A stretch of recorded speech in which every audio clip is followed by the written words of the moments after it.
Si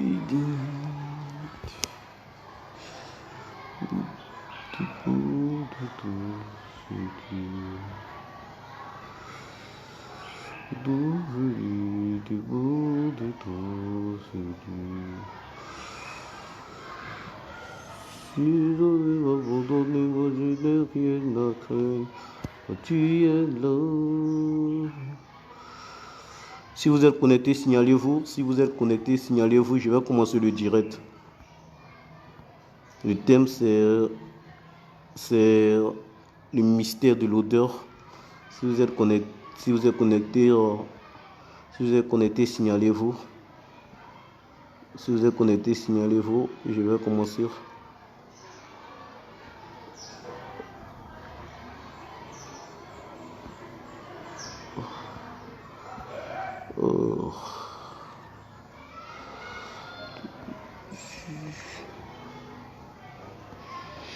Jésus règne, il règne, les démons tremblent. Règne, il règne, les démons tremblent. Jésus règne, oh, il règne, les démons tremblent. Il règne, les démons tremblent. Jésus règne, oh, il règne, les démons tremblent. Tu règnes, il règne, les démons tremblent. N'aie pas à t'inquiéter, Jésus règne, les démons tremblent. Jésus règne, il règne, les démons tremblent. Pas à t'inquiéter, Jésus règne, les démons tremblent. Jésus règne, il règne, les démons tremblent. Jésus règne, oh, il règne, les démons tremblent. Jésus règne, il règne, les démons tremblent. Jésus règne, oh, il règne, les démons tremblent. J'attends que les gens se connectent pour commencer à prêcher. Jésus règne, il règne, les démons tremblent. Jésus règne, il règne, les démons tremblent. Règne, il règne, les démons tremblent. Jésus règne, oh, il règne. Si vous êtes connectés, faites-moi signe et puis je vais commencer. Il règne, les démons tremblent. Le thème, c'est le mystère, c'est le mystère de l'odeur. J'avais déjà prêché ça le dimanche et j'avais déjà prêché ça le dimanche et je suis encore ici pour bonjour sœur Adama, je suis encore ici ce matin pour vous montrer encore les mystères qui sont. Donc, partagez, je vais commencer. C'est un message très très fort, rempli de révélations. Donc, partagez. Voilà, je vois la sœur Adama qui est connectée depuis la Belgique. Que Dieu te bénisse beaucoup, sœur Adama, que Dieu visite ta famille. Voilà, connectez-vous, signalez-vous si vous êtes là et puis partagez la vidéo. Voilà. J'ai partagé la vidéo, je vais commencer le direct. Voilà, on va parler un peu de l'odeur, on va parler un peu d'eau et puis on va parler un peu du ciel. Quels sont ces éléments-là? Pourquoi ces éléments sont importants dans la spiritualité? Pourquoi ces éléments sont importants dans des actions aussi de prière? Voilà, donc j'attends que vous partagez et puis je vais commencer le direct. Donc je suis prêt déjà, Voilà, pour ceux qui m'ont suivi le dimanche, ils ont vu que Dieu s'est beaucoup manifesté dans ce direct. Donc j'attends qu'on partage et puis voilà, là je vais commencer encore le direct. Ça c'est un message très fort. Donc je vous attends toujours. Je vous attends toujours pour ce direct. Hein. Je vous attends toujours, je vous attends toujours. Et Jésus règne, il règne, il règne, les démons tremblent. Jésus règne, il règne, il règne, les démons tremblent. Jésus règne, il règne, il règne, les démons tremblent. Jésus règne, il règne, il règne, les démons. N'aie pas à t'inquiéter. Jésus règne, les démons tremblent. Jésus règne, il règne, les démons tremblent. Jésus règne, il règne, les démons tremblent. Jésus règne, il règne, les démons tremblent. Règne, il règne, les démons tremblent. Jésus règne, il règne, les démons tremblent. J'attends qu'on partage la vidéo pour que je puisse commencer le direct. Je vous ai dit le thème, c'est le mystère de l'odeur. Le mystère de l'odeur. Donc j'attends que vous signalez, j'attends qu'on fasse masse de partage. Dieu va localiser certaines personnes, Dieu va changer l'odeur de certaines personnes à travers ce direct-là. Et d'autres vont comprendre beaucoup de choses par rapport à l'exaucement, par rapport aux actions à poser pour entrer dans cette nouvelle année, une année de grâce, une année de faveur.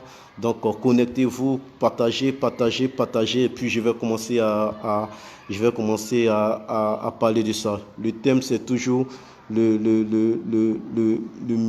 mystère de l'odeur. Le mystère de l'odeur, donc j'attends toujours pour partager, partager la vidéo, partager, et je suis en train de partager aussi, donc j'attends que vous partagez la vidéo dans les groupes, sur WhatsApp, partager, inviter. Dieu va faire quelque chose de grand, Dieu va faire quelque chose de fort.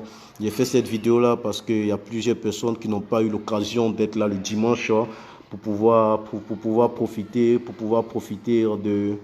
de ça. À 40 je commence à prêcher. À 40 je commence à prêcher, donc on m'a invité. À 40 je commence à prêcher. À 40 ans je commence à libérer les oracles de l'Éternel. Le thème, le mystère de l'odeur. Le mystère de l'odeur. Voilà. Beaucoup de personnes n'arrivent pas à comprendre des choses qui se passent dans les vies, ils se posent des questions, ils veulent comprendre des choses, pourquoi ça ne va pas, pourquoi ça ne marche pas. Voilà, c'est un peu ces mystères-là que je vais parler.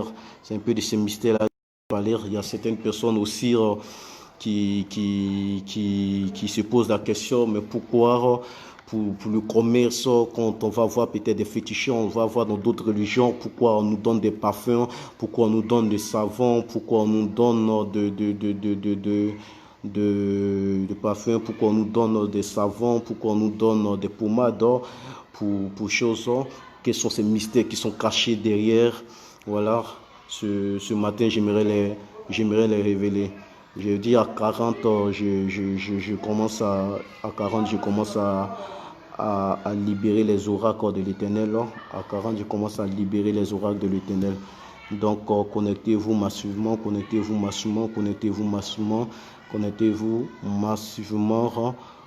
ça, je libère quelque chose ce matin dans la vie.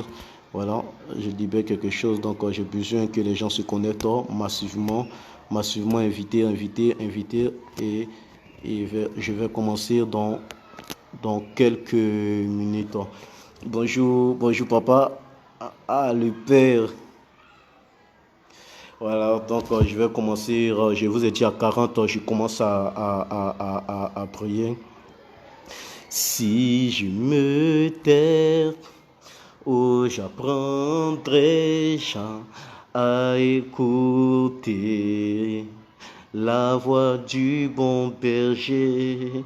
Quand je l'entends, oui, je comprends qu'il a payé pour ma liberté. Quand je t'ouvre mon cœur, je te vois, Seigneur. Quand je t'ouvre mon cœur, je t'entends me parler. Et ta loi dans mon cœur toujours demeure. Et ta vie à chacun coule comme un torrent. Le chant qui va nous introduire dans ce direct, c'est la tirée de la Bible où l'apôtre Pierre dit à Jésus, à qui irons-nous? Tu as les paroles de la vie.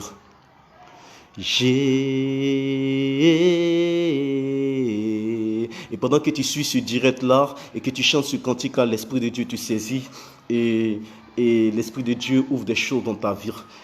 Ouvre des portes dans ta vie. Jésus, tu as les paroles de la vie, la vie. À qui irons-nous? Chantons Jésus, Jésus.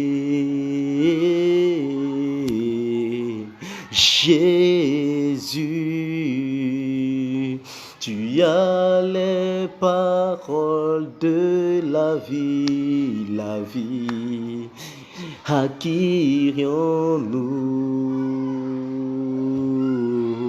Éternel Dieu, nous sommes encore rassemblés ce matin, Seigneur Jésus-Christ, sur les réseaux sociaux encore, pour partager encore ta parole, Seigneur Jésus-Christ. Je veux m'effacer, Seigneur Jésus-Christ, et te laisser la place, Seigneur Jésus-Christ de Nazareth. Que je diminue et que tu croîtes, Seigneur Jésus-Christ de Nazareth. Et que je me taise et que tu parles, Seigneur Jésus-Christ de Nazareth. Merci pour toutes ces personnes qui sont connectées, qui vont écouter ce message, Seigneur Jésus-Christ. Parle, Seigneur Jésus. C'est en ton nom que j'ai prié, au nom puissant de Jésus. Amen. Shalom, shalom à tous ceux qui prennent part à ce direct et tous ceux qui prendront part à ce direct là. Après, je bénis le Seigneur Jésus-Christ de Nazareth pour ce mois de décembre. Voilà, de janvier jusqu'à décembre, il y a eu plusieurs situations difficiles que vous avez traversées. Il y a eu des décès et si tu es encore vivant, c'est par la grâce de Dieu. Donc je bénis Dieu pour ta vie, ce matin. Comme je vous ai dit, ce matin, ça s'en parlera du mystère de l'odeur. Et on va essayer de comprendre quelque chose. La Bible dit que Jésus a commencé à prêcher et pendant qu'il prêchait, il avait assez de disciples et pendant qu'il était en train de prêcher, il s'est vu beaucoup sont partir et ce sont les 12 qui sont restés. Il pose la question aux 12, pourquoi vous n'êtes pas partis aussi? Et Pierre va lui dire, tu as les paroles de la vie. L'apôtre Pierre n'a pas dit que tu as de l'argent, tu as les finances, tu as les connaissances, tu as les relations, tu as la guérison. Il dit tu as les paroles de la vie, parce que l'apôtre Pierre était quelqu'un qui était rempli de l'esprit. Donc pour lui, il savait que au commencement était la parole était avec Dieu et la parole était Dieu. Et rien de ce qui a été créé sans la parole. Donc pour lui, il savait que Jésus avait la parole qui avait la capacité d'appeler les choses à l'existence, les choses qui n'existaient pas à l'existence comme si elles existaient. C'est pourquoi ce matin, avant de commencer, je prie que si le mariage n'existait pas dans ta vie, par cette parole-là, le mariage commence à exister. Si la santé n'existait pas dans ta vie, je prie par cette parole que la santé commence à être ton partage. Et si c'était encore difficile financièrement, si c'était encore difficile, tu avais assez de problèmes, je prie que la parole de Dieu te libère. La Bible dit que le peuple cria et Dieu envoya sa parole et sa parole les guérit. Que la parole de Dieu vous guérisse ce matin au nom puissant de Jésus. Ok, je reviens. Je fais ce direct et j'aide les gens sur les réseaux sociaux. Ce n'est pas pour que quelqu'un quitte son église, sa communauté pour me suivre. Non, Jésus ne nous a pas appelés à aller récupérer les brebis, les fidèles de certaines églises. Il nous a appelés à prêcher l'évangile aux païens. Donc, tout ce que je fais sur les réseaux sociaux, c'est d'apporter la connaissance aux chrétiens et aussi un message d'évangélisation pour ceux qui n'ont pas encore fait la rencontre avec Dieu. Et c'est un peu ça. Je ne suis pas venu pour dire à quelqu'un, suis-moi. Non, je ne donne pas le salut à quelqu'un. Celui qui donne le salut, c'est celui que je suis venu vous présenter ce matin, celui par qui vous allez comprendre les mystères de la parole. Il s'appelle Jésus-Christ de Nazareth. Donc, j'ai même des personnes ici à Abidjan que j'enseigne, que j'aide aussi beaucoup dans la parole, mais qui ne sont jamais venus à un de mes programmes, qu'on ne s'est jamais rencontrés. Donc, mon objectif, ce n'est pas que de quitter ton église pour venir dans mon église ou de me suivre, non. Mon but à rechercher, c'est que tu comprennes les mystères de la parole, que tu comprennes les révélations de la parole, que cette parole qui dit mon peut périr parce qu'il lui manque la connaissance soit bannie de ton dictionnaire, soit bannie de ta vie. C'est pourquoi je fais ces directs, c'est pourquoi j'aide aussi certaines personnes ici. Donc c'était simplement une parenthèse. C'était seulement une parenthèse. Il y a beaucoup de gens qui souffrent encore ici pour dire que non, aujourd'hui, le monde est en train d'être rempli de faux prophètes. Tout le monde est faux prophètes et on commence même à insulter tous les prophètes, de faux prophètes, de bons pasteurs. Et laissez-moi vous dire quelque chose. Et je vais choquer un peu certaines personnes, mais vous devez savoir que les bons prophètes sont plus nombreux que les mauvais prophètes. La Bible dit que le prophète Élie a égorgé plus de 850 prophètes. Et lorsqu'il était en train de fuir Jézabel et qu'il est rentré dans la présence de Dieu, la Bible dit que pendant qu'il était en train de pleurer à Dieu, pendant qu'il était en train de se plaindre, a dit à Dieu, je suis le seul prophète. Ils ont tué tous les prophètes. Jésus lui a dit non. Comme toi, je me suis gardé plus de 7000 prophètes. Et j'aime la suite. Je me suis gardé plus de 7000 prophètes qui n'ont point fléchi genoux devant la sirène, qui n'ont point fléchi genoux devant les Baals, qui n'ont point fléchi genoux devant les dieux étrangers, qui n'ont point fléchi genoux devant le sexe, devant maman, devant la cupidité, devant l'incrédulité. Non, qui n'ont pas fléchi genoux. Donc, regardez, 850 ans et 7000 qui est le plus grand. Et le prophète Élisée a dit à Géasi, le prophète Élisée a dit à Géasi que ceux qui sont avec nous sont plus nombreux que ceux qui sont contre nous. Donc je t'annonce ce matin, toi qui m'écoutes et qui penses que la sorcellerie est trop dans ta vie, qui penses que les esprits sont trop dans ta vie, je viens t'annoncer par la part de ce Dieu que je prêche, le Seigneur Jésus-Christ, que ceux qui sont avec toi, ceux qui combattent pour toi, sont plus nombreux que ceux qui combattent contre toi. C'est parce que tu n'as pas encore la révélation, mais que cette révélation-là pousse ceux qui combattent pour toi à se manifester dans ta vie au nom puissant de Jésus. Si quelqu'un me dit très fort Amen, ça commence à aller dans sa vie. Voilà.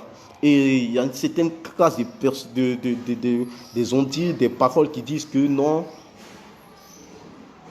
qui attribuent la gloire de Dieu aux démons, qui attribuent la gloire de Dieu à Satan. Lorsqu'un prophète commence à prophétiser, on dit que ça vient du diable.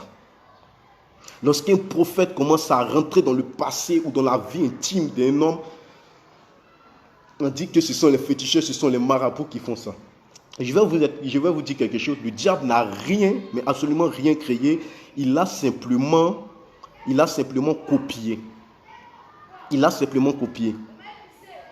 Le fait de voir les prophètes qui ont vu, c'est pas maintenant que ça a commencé depuis longtemps. On a appelé le prophète Samuel voyant. Donc arrêtez d'attribuer la gloire de Dieu au diable. Arrêtez d'attribuer la gloire de Dieu au diable. Quand nous prenons la Bible dans le livre de 2 Rois, 5, verset 26, la Bible nous dit quoi? Élisée qui parlait à son fils Géasi. Il dit à Géasi, quand tu étais dans les champs, mon esprit ne t'avait pas quitté. Jésus-Christ vient encore. Ça, c'est l'ancienne alliance. Jésus-Christ vient maintenant. Et il parle encore. Il dit à Nathanaël, quand tu étais dans les figuiers, je t'ai vu. Et l'apôtre Paul vient. Il dit moi, hein, absent de corps, mais présent d'esprit. Donc la voyance n'a pas commencé aujourd'hui. Peut-être c'est maintenant que tu viens de connaître cette dimension de l'esprit, cette dimension du prophétique. Mais je suis en train de dire à quelqu'un que ça a commencé depuis l'Ancien Testament. On a vu des voyants. Et Jésus a fait aussi, et même l'apôtre Pierre a fait. Et certaines personnes encore accusent encore qui ne connaissent pas le prophétique, accusent encore les prophètes par des actions prophétiques, trop d'actions prophétiques, c'est de la magie, ça vient des francs-maçons, ça vient de ceci, ça fait cela. On accuse simplement tout ce que l'Église fait aujourd'hui. Mais nous avons vu que le prophète Élisée, par une action prophétique, a utilisé du bois, il a mis le fer et sorti. On a vu qu'il a versé le sel dans l'eau. Nous avons vu Jésus-Christ de Nazareth. Pendant que les disciples étaient en train de poser la question. Mais attends, cet homme, qu'est-ce qu'il a fait? Ou qu'est-ce que sa famille a fait pour qu'il naisse aveugle et qu'il grandisse aveugle? Et Jésus dit qu'il n'a rien fait, ses parents n'ont rien fait. Bien aimé, je vais te dire quelque chose avant d'entrer dans ce message. Je vais te dire quelque chose. Ce n'est pas parce que ta famille a péché. Ce n'est pas parce que toi-même tu as péché que tu es en train de traverser cette situation. Non, c'est parce que la gloire de Dieu va se manifester dans ta vie. C'est parce que Dieu veut rendre un témoignage puissant dans ta vie. C'est simplement le temps de Dieu. Nous avons le temps chronos et le temps kairos. Peut-être tu es en train de vivre dans le temps chronos. Mais laisse-moi te dire qu'il y a un temps kairos, que le temps de Dieu, et ce temps de Dieu là arrive. Et bien aimé, quand Jésus a commencé à rentrer dans la vie de cet homme, la première des choses, il a posé une action prophétique. La Bible dit qu'il a pris de sa salive, il a mis comme on appelle même de sa salive, il a mélangé, il a craché par terre, il a fait de la boue avec, il a appliqué sur les yeux de l'aveugle. Et il a dit, va au réservoir de Shiloh et puis lave-toi. La Bible dit que quand il est sorti, il a vu. Donc pour que cet homme-là rentre dans sa dimension, dans sa bénédiction, dans sa destinée, il avait besoin d'une action prophétique dans sa vie.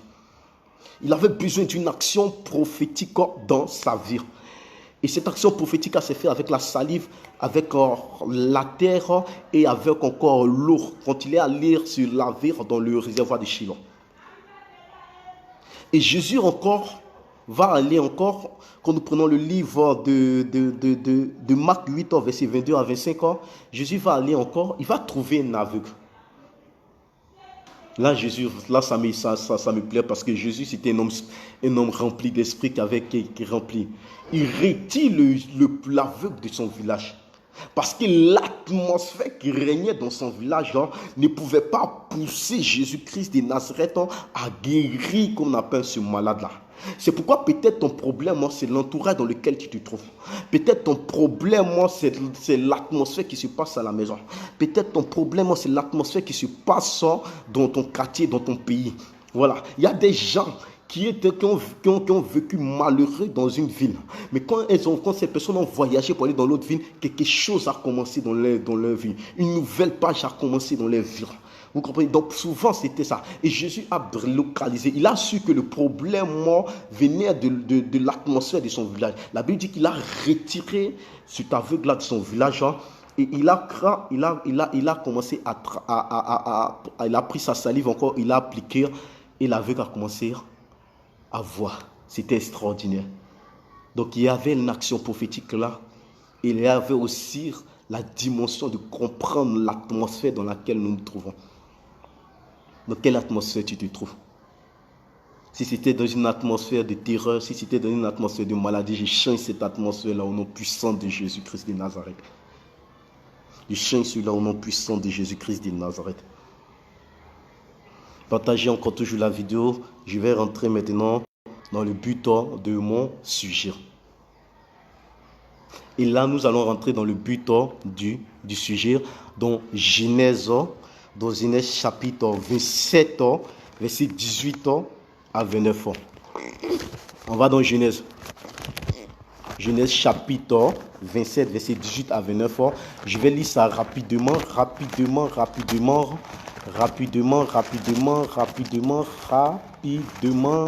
Et on va commencer ce direct là. Verset 27, 18. Je suis dans le verset 27.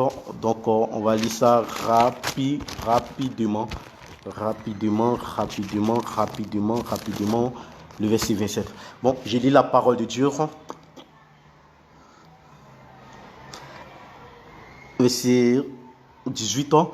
On dit, il vient vers son père. C'est Jacob qui vient. Il vient vers son père et dire, mon père. Et Isaac dit, me voici. Qui es-tu, mon fils? C'est Jacob qui lui pose, c'est Isaac qui lui pose la question parce que il a pris de l'âge, donc il ne voyait plus clair. Donc il ne savait pas qui était devant lui. Et Jacob répondit à son père, je suis Esau, ton fils aîné. J'ai fait ce que tu m'as dit. Lève-toi, je te prie, assieds-toi et mange de mon gibier, en fait que ton âme me bénisse. Isaac dit à son fils, et quoi? Tu as déjà trouvé mon fils? Et Jacob répondit, c'est que l'Éternel, ton Dieu, l'a fait venir devant moi. Isaac dit à Jacob, approche donc et que je te touche, mon fils, pour savoir si tu es mon fils Esau ou non. Jacob s'approcha d'Isaac, son père, qui le toucha et dit, la voix est la voix de Jacob, mais les mains sont les mains d'Esau. Et il ne le reconnut pas, parce que ses mains étaient velues comme les mains d'Esau, son frère, et il le bénit. Et il dit, c'est toi qui es mon fils Esau? Et Jacob répondit, c'est moi. Isaac dit, c'est moi, et que je mange du gibier de mon fils, afin que mon âme te bénisse. Jacob le servit, et il mangea, et il lui apporta aussi du vin, et il le but. Alors Isaac, son père, lui dit, approche-toi et baise-moi mon fils. Jacob s'approcha et le baisa. Isaac sentit l'odeur. Dis à quelqu'un l'odeur. Dis à quelqu'un l'odeur. Tu n'es pas encore rentré dans ta destinée parce que Dieu n'a pas encore senti une odeur. Tu n'es pas encore rentré dans ta destinée parce qu'il y a une odeur qui doit te faire rentrer dans ta destinée. Voici l'odeur de ses vêtements. Puis il le bénit et dit, voici l'odeur de mon fils est comme l'odeur d'un champ que l'Éternel a béni. Que Dieu te donne la rosée du ciel et de la graisse de la terre, du blé et du vin en abondance. Que des peuples te soient soumis et que des nations se prosternent devant toi. Sois le maître de tes frères et que les fils de ta mère se prosternent, devant toi. Maudit soit quiconque te maudira et béni soit quiconque te bénira. Vous comprenez? La Bible dit que Isaac devenait vieux et Isaac aimait l'aîné qui était Esau et la maman aimait le plus petit qui était Jacob.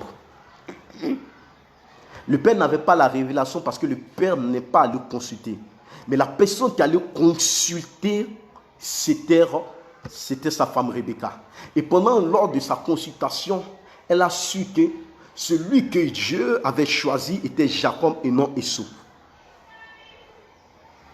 Mais il y a des femmes qui ne vont jamais consulter par rapport à leurs enfants. On va les faire passer concours de gendarmerie jusqu'à 15 fois.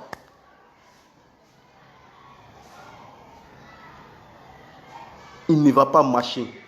On va gaspiller des millions sur lui. Pourquoi? Parce que tu n'as pas pris le temps de consulter le Seigneur Dieu par rapport à la destinée de tes enfants. Et cette femme a consulté. Elle a su que parmi ces deux enfants, ces deux enfants étaient deux nations, mais il y avait un qui était le choix de Dieu. Et quand vous prenez le livre de Malachie, chapitre 1, Dieu dit, j'ai aimé Jacob, mais j'ai rejeté Esau.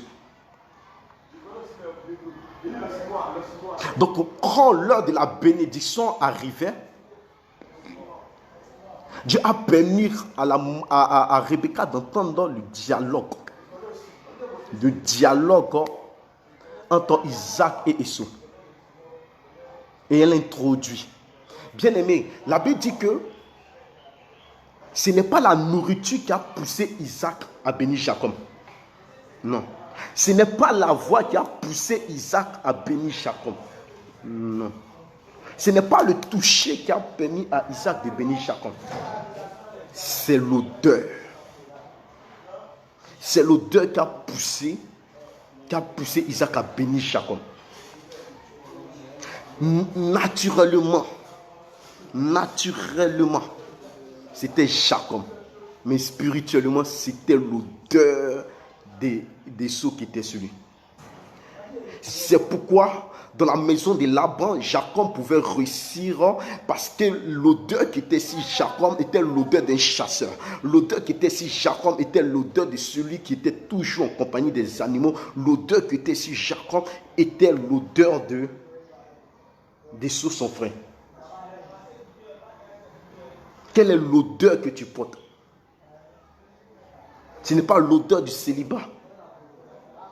N'est-il pas l'odeur de la souffrance, l'odeur de la misère? Tu échanges avec des personnes, ça va. Une fois que vous vous rencontrez, ils t'oublient. Ils te tournent la porte. Jacob était un peureux, mais Esau, son frère, était un guerrier, un chasseur, un dangereux. Mais en s'étant de savoir comment Jacob a fui devant un homme, mais Jacob n'a pas pu fuir devant un ange.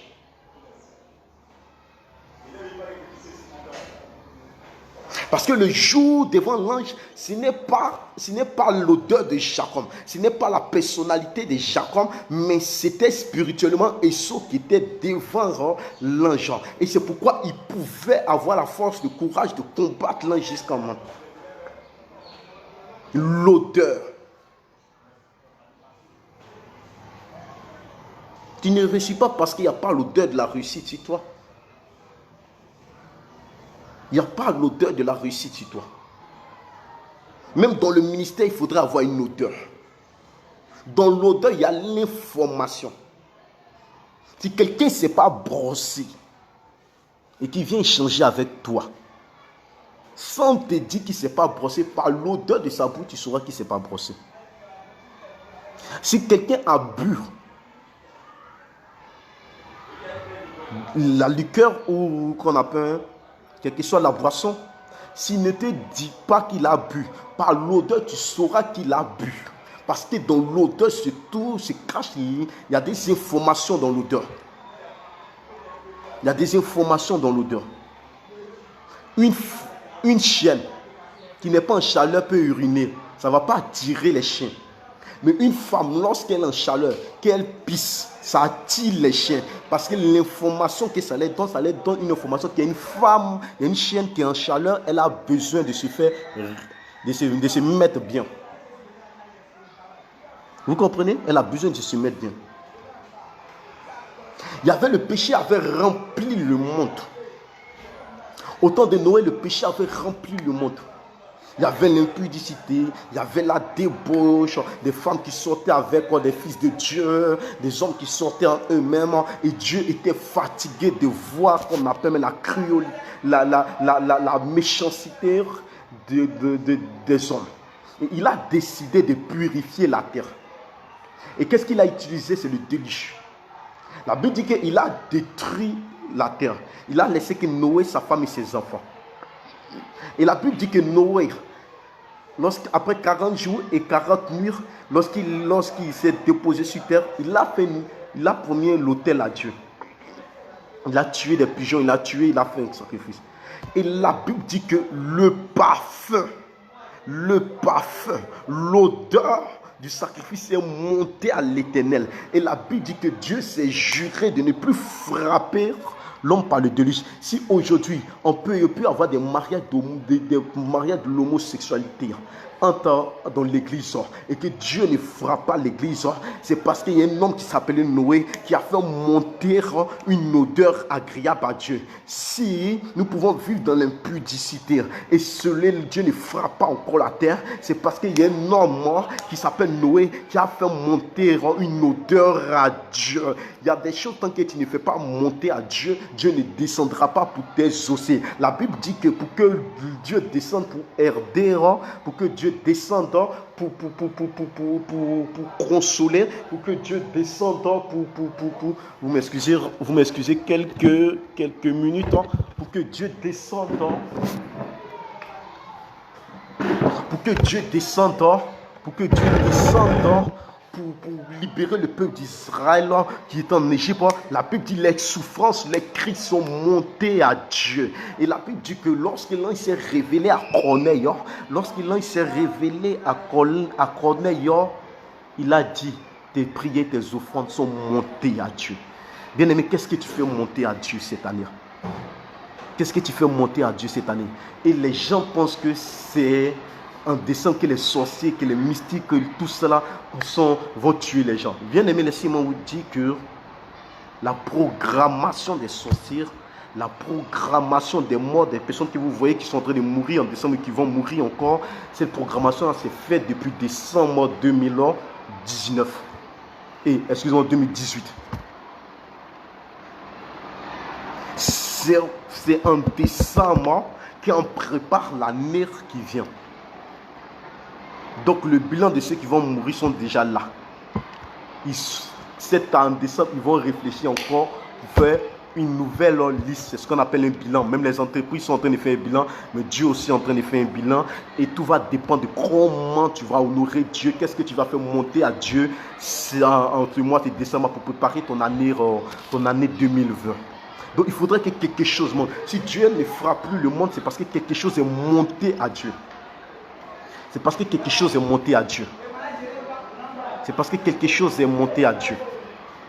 Vous devez savoir que ce n'est pas la prière seulement que Dieu exauce. Bien aimé, ce n'est pas la prière que Dieu exauce. Dieu exauce plusieurs choses. Il est écrit dans le livre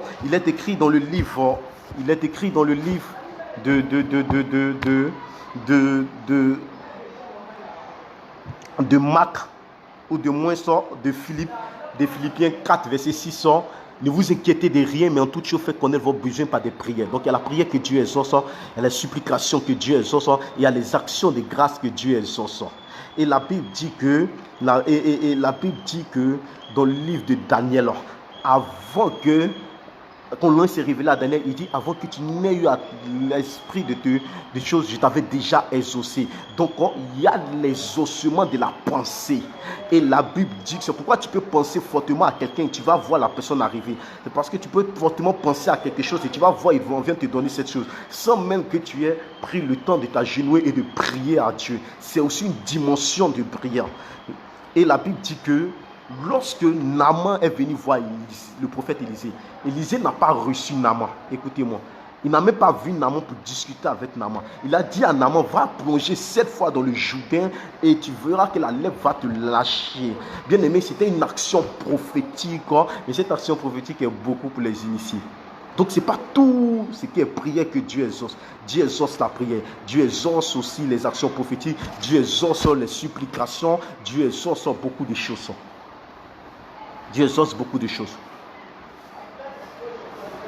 Dieu exauce beaucoup. Dieu exauce beaucoup de choses. On va rentrer maintenant dans le but de Jésus. C'est que préparez-vous parce que là, je vais accélérer. On va dans Luc le chapitre 7. Luc le chapitre 7. Je vais lire ça rapidement pour vous. Luc le chapitre 7, verset 36 d'abord. J'ai lu Luc le chapitre 7, verset 38. Pour ceux qui viennent de nous suivre, c'est sur le prophète démologue Cédric. Je suis en train de donner un message sur le mystère de l'odeur. Sur le mystère de l'odeur. Et nous avons pris Genèse chapitre 27, verset 18 à 29. Nous sommes en train de prendre maintenant Luc chapitre 7, verset 36 à 39. Et nous avons aussi Luc le chapitre 7, verset 43. Verset 43 à 47. Vous comprenez? Donc je lis rapidement la parole de Dieu. Un pharisien invita Jésus à manger avec lui. Jésus entra dans la maison du pharisien et se mit à table.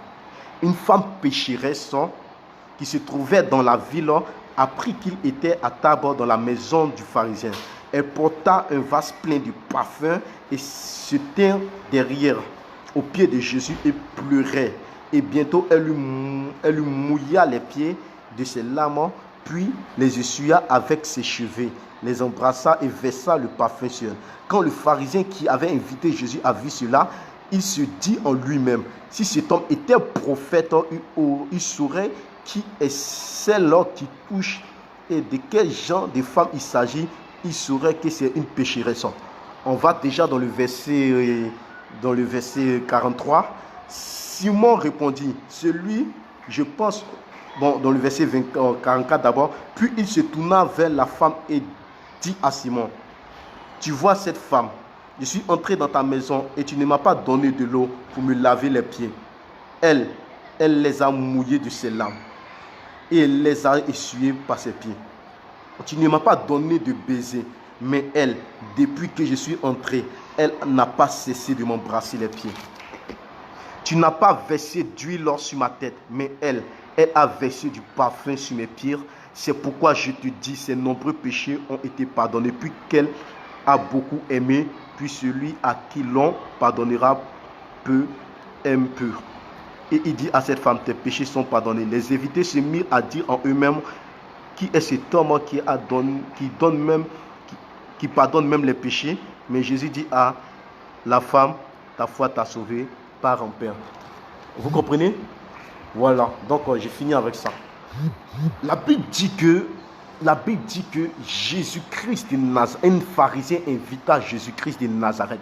Dieu aimé, on peut dire qu'on était dans une plateforme, on pouvait dire qu'on était à l'église, on était dans un séminaire où on avait invité Jésus-Christ. Ce jour-là à venir nous révéler les mystères de la parole. Et la Bible dit que ce jour-là, Jésus arrive en sa qualité de Messie, en sa qualité de rabbin, en sa qualité de maître, de Seigneur, de lumière du monde. Et il est arrivé là. Et les chrétiens de cette assemblée, personne n'a demandé à Jésus, est-ce que tu peux boire un peu? On peut te donner un peu d'eau? Personne. Qu'est-ce que tu veux? Personne. La Bible dit que c'est une femme pécheresse, une prostituée. Vous pouvez les appeler poclés, vous pouvez les appeler putes, vous pouvez les appeler tuins, c'est dans le jargon ivoirien. Et la Bible dit que les jureuses même de Bizir, la Bible dit qu'une femme de cette ville-là, de cette direction, est venue vers Jésus-Christ de Nazareth. Et elle a pris de ses larmes pour essuyer les pieds de Jésus. Elle a pris de ses larmes pour verser sur les pieds de Jésus. Elle a pris ses cheveux pour les essuyer. Elle s'est mise en genoux et elle a commencé à embrasser. Et la Bible dit, elle a pris son parfum. Elle a pris son parfum. Et elle a commencé à verser ça sur Jésus. Comme les chrétiens ont cette capacité, ont cette onction de juger, de critiquer, ils ont commencé à critiquer. Non, c'est aujourd'hui même, je comprends que lui, ce n'était pas le Messie. Parce que si c'était le Messie, il allait connaître qui est cette femme-là.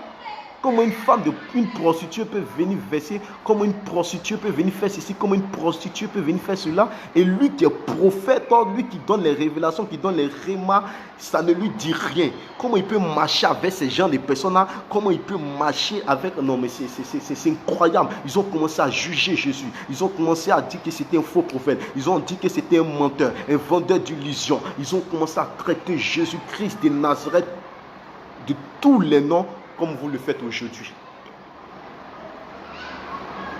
Et Jésus-Christ va se tourner vers eux. Il va dire, mais Pierre, mais je suis arrivé ici. Qui a fait quoi pour moi? Vous qui connaissez la parole, vous qui me connaissez dans toute ma dimension, parmi vous, qui a fait quelque chose pour moi? Vous savez pourquoi? Ça fait 40 ans que tu es à l'église. Ça fait 10 ans que tu es à l'église. Ça fait 20 ans que tu es à l'église. Ça fait 5 ans que tu es à l'église. Tu connais le pasteur. Tu connais quand il a commencé. Quand il commence même à prêcher, tu sais c'est quoi il va dire, comment il va commencer, comment il va terminer. Mais depuis, ta vie n'a pas été impactée, ta vie n'a pas été affectée. Parce que ce sont des murmures, ce sont des jugements que tu apportes à l'homme de Dieu. Et ne vous étonnez pas. Jésus a dit, les prostituées vous dévanceront dans le royaume des cieux. Parce que ce que vous n'arrivez pas à faire, les prostituées viendront le faire et ils seront bénis et vous allez rester là. Les actions, les prostituées feront cela.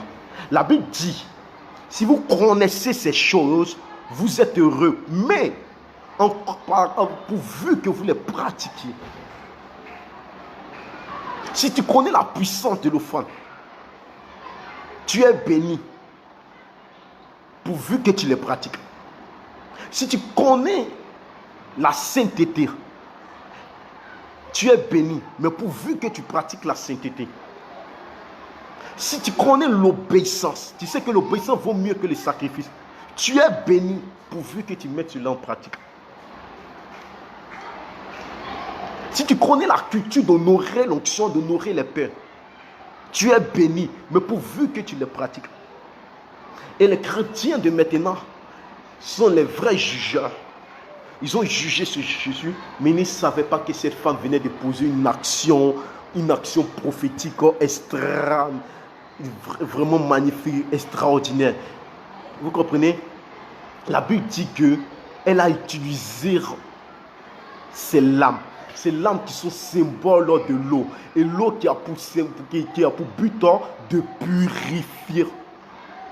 L'eau qui a pour but qu'on utilise pour la repentance. Parce que Pierre a dit, baptisez-vous au nom de Jésus pour recevoir le pardon de votre péché. Donc pendant qu'elle était en train de pleurer, elle était en train de pratiquer la repentance.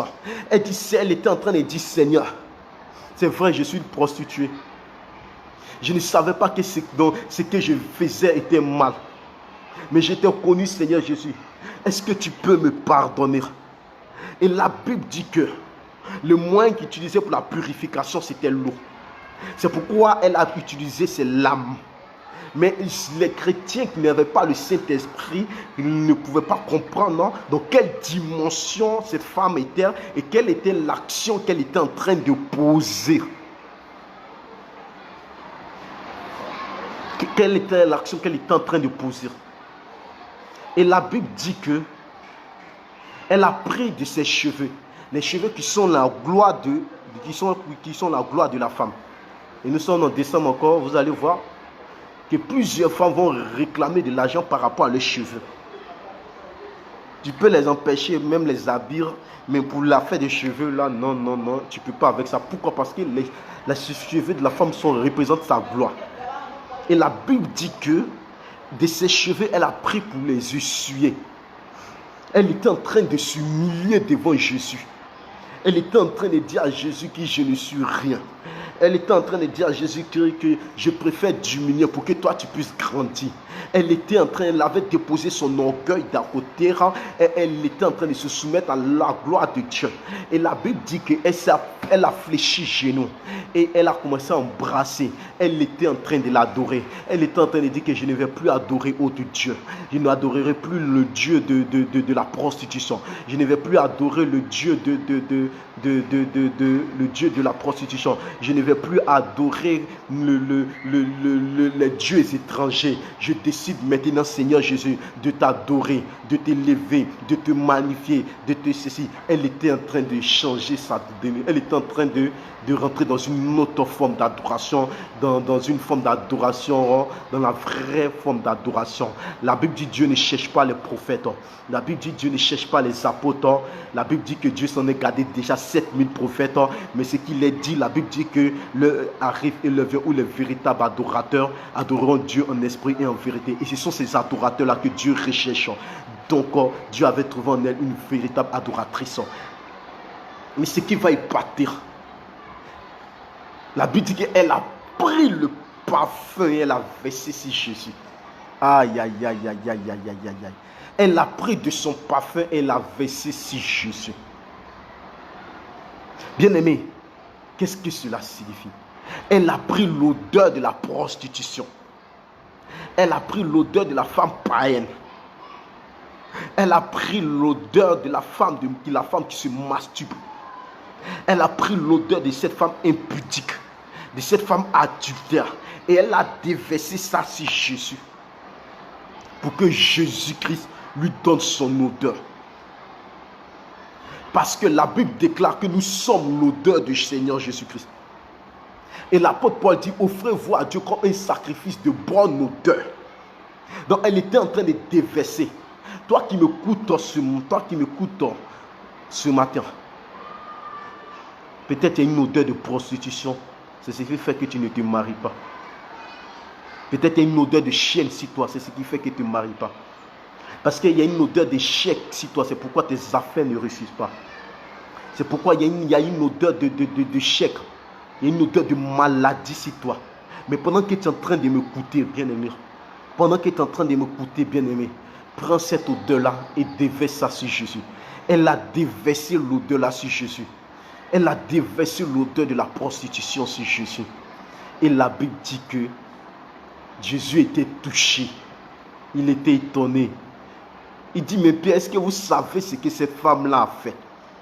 Vous qui la critiquez, vous qui l'appelez prostituée, vous qui l'appelez qu'on appelle même, vous qui l'appelez brouteur, vous qui l'appelez menteuse, vous qui l'appelez femme stérile, vous qui l'appelez femme d'échec, vous qui l'appelez prostituée, je ne sais pas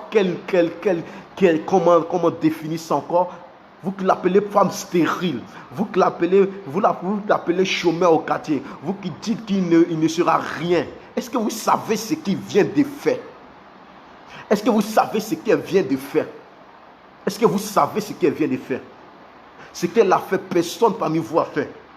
Mais je vous dis, de un, ses péchés lui sont pardonnés. Elle sera avec moi. Mais, oh bien-aimé, l'odeur va rendre cette femme-là célèbre. L'odeur là va rendre cette femme-là célèbre. Jésus dit, mais en plus, partout où l'évangile sera prêché, on parlera de cette femme.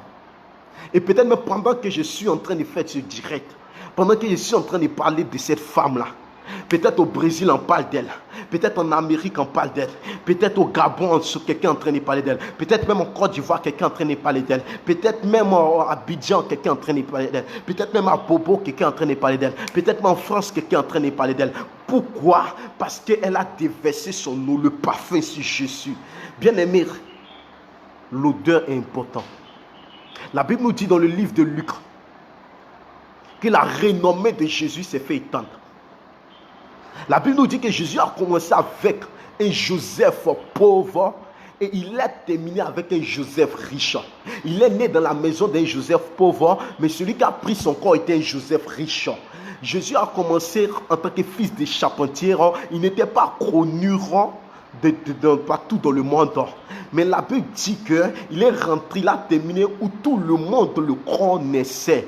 Et jusqu'à présent, même si tu sois musulman, même si tu es musulman, même si tu es bouddhiste, même si tu veux faire dans le franc-maçon, féticheur, marabout, tu sais que Jésus-Christ de Nazareth existe. Comment cela s'est fait? La Bible dit que Jésus qui aime la discrétion. Et les parents de Jésus qui aiment la discrétion, pour ne pas que les gens sachent qu'un Messie, leur enfant est né, ils ont pris l'enfant là et ils sont allés le cracher, ils sont allés le mettre dans une bergerie. C'est là que Jésus est né.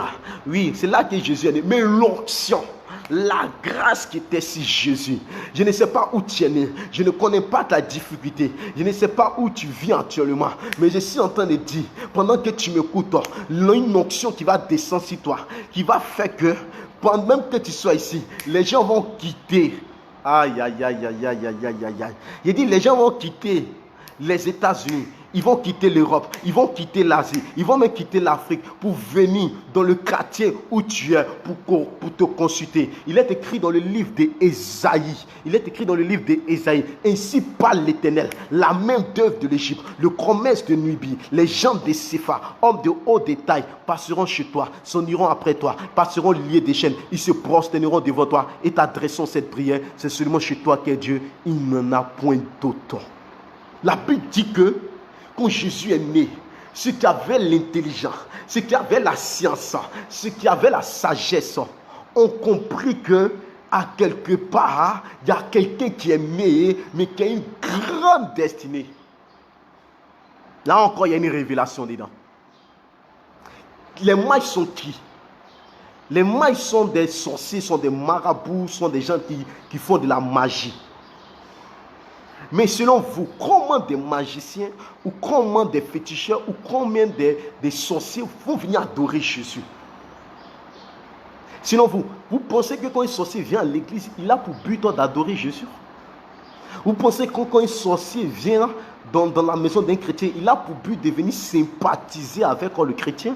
Non, les mages avaient la mission de venir voler l'étoile de Jésus-Christ de Nazareth. Mais quand ils sont arrivés, ils ont compris que celui qui est né là, ce n'est pas un petit homme. Quelqu'un pouvait dire un petit quelqu'un. Or, dans la dimension spirituelle, lorsque un homme spirituel voit une créature spirituelle qui est plus élevée, elle lui présente des offrandes. Donc, comme ils n'ont pas pu, pour bénéficier de l'onction de Jésus, pour bénéficier de la grâce de Jésus, la Bible dit qu'ils lui ont donné de l'or, de l'encens et de la myrrhe. Et l'encens, donc c'est pourquoi Jésus ne pouvait pas être pauvre. La Bible, cette personne dit, des riches qu'il était, il s'est rendu pauvre pour que nous puissions être riches. C'est vrai, mais la Bible dit qu'il y avait des gens qui finançaient le ministère de Jésus. Jésus n'était pas pauvre. Jésus n'était pas pauvre. Mais Jésus a commencé dans la maison d'un homme pauvre. Il a terminé avec un homme riche. Pourquoi? Parce que dès sa naissance, il y avait une action, il y avait une offrande qui parlait en son nom. C'était l'or que les mages avaient déposé. Mais comment la popularité de Jésus s'est fait entendre? Sa renommée est partie jusqu'aux extrémités de la terre. La Bible dit qu'ils lui ont donné l'encens et la myrrhe. C'est une odeur. Pour les hommes qui sont spirituels et qui travaillent beaucoup avec ces genres de choses, vont comprendre de quoi je suis en train de parler. C'est le parfum. Et la Bible dit que la renommée de Jésus s'est fait entendre. Bien-aimés, la Bible dit que nous sommes l'odeur de Jésus-Christ de Nazareth. Et c'est cette seule odeur-là, c'est ce seul parfum-là qui monte à Dieu et que Dieu répond. Donc, si toi qui m'écoutes là, Dieu ne te répond pas, c'est parce que l'odeur de Jésus-Christ n'est pas en toi. Ah. Ça fait 10 ans que tu pries. Le jour où tu as changé d'odeur, tu vas voir que le ciel va te répondre. Quelqu'un qui n'a pas Jésus, lorsqu'il prie, peut-être Croix-Dieu n'a pas accepté Jésus. Ou peut-être Croix-Dieu a accepté Jésus. Mais il y a une odeur, parce que le péché a son odeur. Il y a une odeur. C'est pourquoi Dieu dit, levez les mains plus vers moi. Parce qu'une main qui s'est masturbée, qui est levée vers Dieu, c'est une mauvaise odeur qu'elle dégage. Or, le ciel peut répondre à une seule odeur, à l'odeur de Jésus-Christ de Nazareth. C'est pourquoi quand tu acceptes Jésus-Christ comme ton sauveur, ton Seigneur personnel, il y a une nouvelle naissance, il y a une nouvelle odeur qui vient sur toi, et c'est l'odeur de Jésus. C'est ce qui fait que quand tu pries, Dieu est obligé de t'exaucer.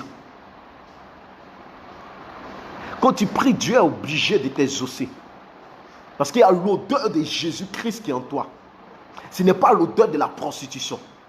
Ce n'est pas l'odeur du péché. mais c'est l'odeur de Jésus-Christ. Quand elle monte, elle devient une agréable odeur à Dieu. Et Dieu répond à cela. Et Dieu répond à cela. C'était le mystère que je voulais partager avec vous. Que Dieu bénisse. Que Dieu bénisse, que Dieu bénisse, que Dieu bénisse. Il y a quelque chose que les chrétiens ignorent. Je vais te parler de ça et puis je termine avec ça. La Bible déclare que Amen à ceux qui l'ont reçu et qui ont cru en son nom, elle a donné le pouvoir de devenir enfant de Dieu. Donc on n'est pas chrétien, on devient chrétien. Donc pendant que nous étions chrétiens et pendant que nous étions païens, il y a certaines personnes qui ont eu des alliances, qui ont fait beaucoup de pratiques. Et ces pratiques sont devenues comme des fondements dans les vies. Sont devenues comme une odeur dans les vies. Il y a d'autres qui sont allés se laver dans des marigots. Il y a d'autres qui ont lavé dans des marigots. Il y a d'autres qui ont mis des parfums sur eux, qui sont allés voir les féticheurs. Peut-être parce qu'elles voulaient marier quelqu'un qui était riche. Peut-être parce qu'elles voulaient être star. Peut-être parce qu'elles voulaient être connues. Il y a certaines personnes aussi qui se sont lavées avec des savons, qui sont lavées avec l'eau, qui sont lavées avec qui ont mis des pommades pour attirer des gens. Et tout ça sont restés comme une odeur sur eux. C'est pourquoi, tant que tu ne fais pas ta délivrance, tant que tu ne fais pas la purification, tu ne pourras pas. Il y a des dimensions dans lesquelles tu ne pourras pas voir Dieu. Il y a des dimensions dans lesquelles tu ne pourras pas voir Dieu.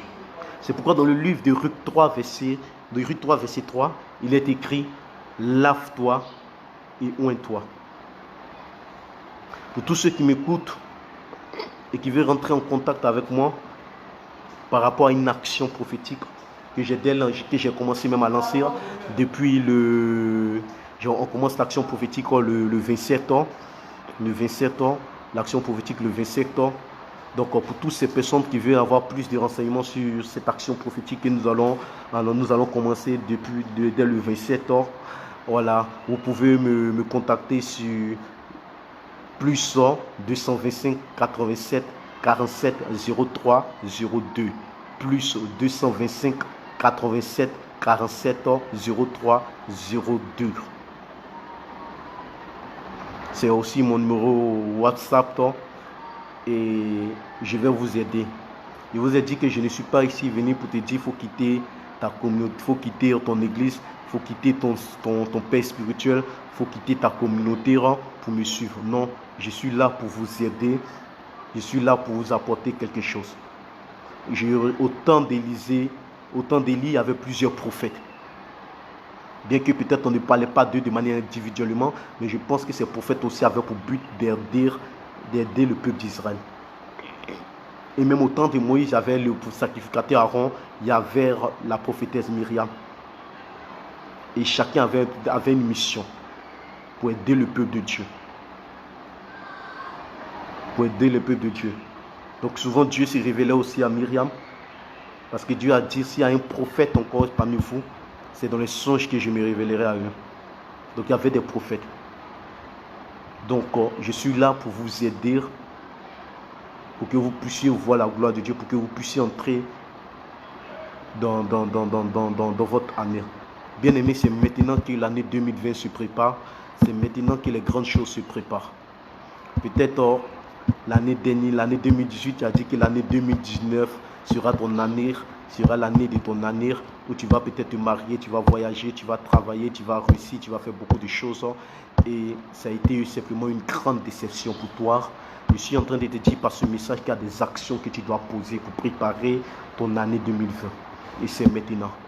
Donc n'oubliez pas de me contacter pour ceux qui ont besoin d'aide, pour ceux qui vont suivre encore cette vidéo après. Je suis là et je suis disponible pour vous. Nous commençons cette action prophétique le 27 ans. Donc pour tous ceux qui ont besoin, vous pouvez m'écrire. Que Dieu vous bénisse. Que Dieu bénisse la sœur Adama depuis la Belgique. Je salue aussi ton mari, qui est mon ami. Voilà. Que Dieu bénisse Yves Croquart. Mon petit frère qui m'a suivi. Que Dieu te bénisse, petit frère. Voilà. Et que Dieu bénisse Ange Michel Boulour. Que Dieu te bénisse et que Dieu t'élève.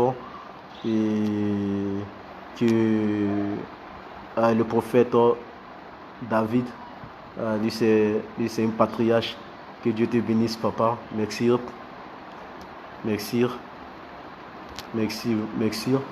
Voilà, pour ceux qui vont suivre encore, que Dieu vous bénisse. Et Éternel, je veux prier encore pour la vie de ces personnes qui m'ont suivi, Seigneur Jésus. Je prie qu'en cette année, Seigneur Jésus-Christ, que tu changes l'odeur qui est sûre.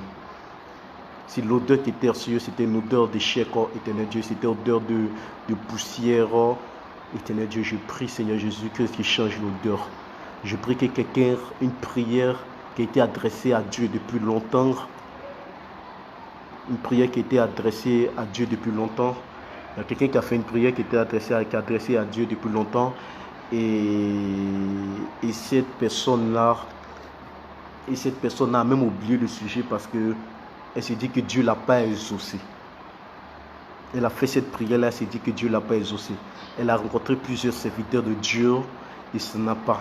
Mais pendant que tu suis ce direct-là, Dieu change ton odeur. Afin que tu puisses être exaucé maintenant. Et Dieu va commencer à faire des grandes choses avec toi d'ici début janvier. Ça sera extraordinaire. Ça sera extraordinaire. Tu vas avoir dans le domaine professionnel assez de marcher. Tu vas avoir aussi dans le domaine ministériel, Dieu va t'impacter. Dieu va faire beaucoup de choses pour toi. Je m'arrête là ici pour aujourd'hui. Et dans le prochain direct, peut-être on parlera du mystère du 4e jour. Peut-être on parlera de la guerre des épouses. Peut-être on parlera aussi de la foi. Ne t'ai-je pas dit que si tu crois, tu verras la gloire de Dieu. Peut-être aussi on parlera de la mesure de foi. Peut-être on parlera aussi du regard. Le regard. En tout cas, que Dieu vous bénisse. Que Dieu vous élève. Que Dieu vous bénisse, que Dieu vous élève. Pour tous ceux qui vont suivre cette vidéo, sans Jésus-Christ de Nazareth, tu n'es rien. Pour ceux qui m'ont connu avant, sont étonnés de voir. Parce que si ce n'est pas Jésus qui m'a changé, personne ne pouvait me changer. Il y a un monsieur qui a commenté ma photo, qui a commenté la vidéo, qui a dit Lakbato. Il s'appelle Youssouf Sifa. On a vécu ensemble pendant que je n'étais même pas encore converti. On a vécu ensemble. Et une fois, c'était, je crois bien, c'était encore en décembre. Et il m'a dit Lakbato, parce qu'à ce moment, c'est comme ça m'appelait.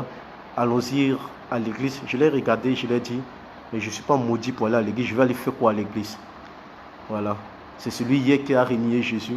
C'est celui hier qui a dit il n'est pas maudit pour aller à l'église. C'est celui-là que l'onction est tombée, l'onction l'a transformé comme ça y est. Et c'est celui-là qui vous parle de Jésus. Donc je ne vous parle pas de Jésus parce que la Bible m'a dit, je vous parle de Jésus par expérience, parce que j'ai vécu ces choses-là, parce que j'ai vécu beaucoup de choses avec Dieu. Et c'est Dieu qui a permis que je puisse être transformé comme ça. Il peut le faire aussi pour toi. Crois seulement, Jésus-Christ est Seigneur dans ta vie. Que Dieu bénisse ton foyer, que Dieu bénisse tes enfants, que Dieu bénisse ta famille, que Dieu bénisse ton commerce, que Dieu bénisse ta vie professionnelle, que Dieu bénisse ton ministère, que Dieu bénisse ta vie. C'est au nom puissant de Jésus que j'ai prié. Amen.